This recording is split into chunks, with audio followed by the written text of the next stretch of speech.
So I want to show you something. There is a garden in Japan. Every November, teams of craftsmen go in and spend 6 weeks turning hundreds of trees into these incredible geometric cone-shaped rope sculptures. And the whole reason they do this is to protect the trees from snow. I genuinely could not stop looking at photos of it. Hi, I'm Danielle, Colorado snowflake artist. Let's talk about Japan. So Kanazawa is a city on the western coast of Japan on the Sea of Japan side. And it gets hit every winter by this incredibly wet, heavy snow that comes rolling in from Siberia across the water. We are talking like 30 centimeter dumps at a time. That's almost a foot of snow in one go. And it's the dense, soggy kind that just sits on things and weighs them down. Now in the middle of the city, one of the 3 most infamous gardens in all of Japan, it's been there for centuries. It has pine trees that have been sculpted and trained by generations of gardeners into these incredible artistic shapes. Branches stretching out wide and low, balanced just so. They are truly living sculptures, and every winter the snow threatens to destroy them. Here's the thing, wild trees growing in forests untouched, they actually handle snow pretty well. Their branches angle and flex in ways that let snow slide off of them.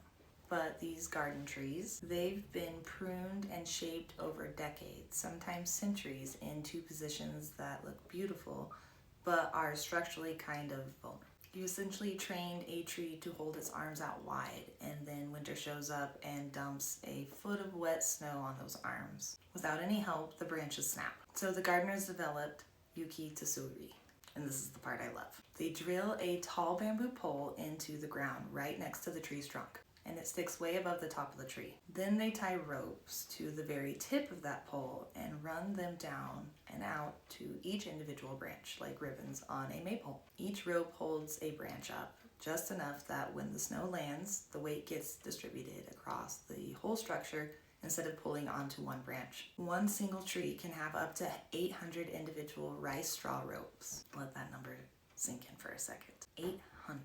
And then the snow comes and the whole thing fills in and the garden transforms into this otherworldly landscape. White cones and geometric rope structures that look like modern art, and it looks like a planned installation, and someone built a sculpture right inside a snowstorm. It covers over 800 locations throughout the park, and getting it all done takes about 500 people, 6 weeks. 500 people just for one garden.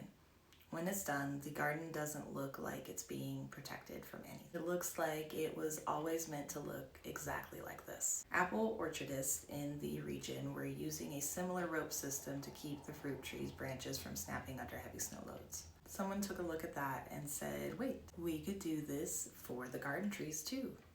Something else entirely. So this started as a practical problem-solving technique for apple trees and turned into a craft tradition. So refined, so carefully orchestrated that Kanazawa is now a city of crafts and folk art.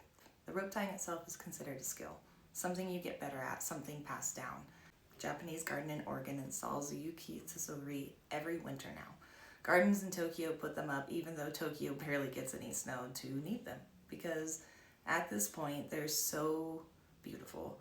And that's the thing about a tradition. It didn't set out to make art, it set out to keep a branch from breaking, but the people doing it cared about the trees, about the craft, about how it looked, and over 100 of years that care turned into something extraordinary. And I think about that with what I do. Snowflake preservation started with a practical goal to catch a snowflake before it melted, to hold so people can actually see it. But the way you do it, the care you bring to it, the attention to each individual crystal, that's where something functional becomes something more.